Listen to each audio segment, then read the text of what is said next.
Komisi Pemberantasan Korupsi melakukan operasi tangkap tangan terhadap Bupati Kepulauan Meranti Muhammad Adil pada Kamis 6 April malam tadi.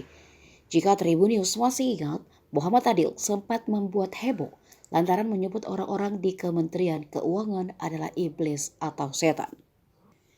Dilansir dari Tribun Pekanbaru.com, kabar itu dibenarkan Ketua KPK Firly Bahuri. Namun hingga kini belum diketahui Adil kena OTT dalam hal apa.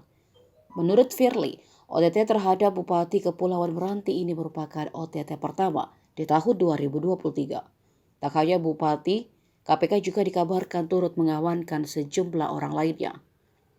Sosok Adil pernah ribut dengan Kementerian Keuangan.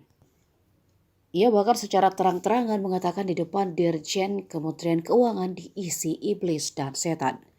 Pernyataan itu keluar karena terkait kecilnya dana bagi hasil minyak dan gas yang dianggap tidak adil untuk daerah Meranti.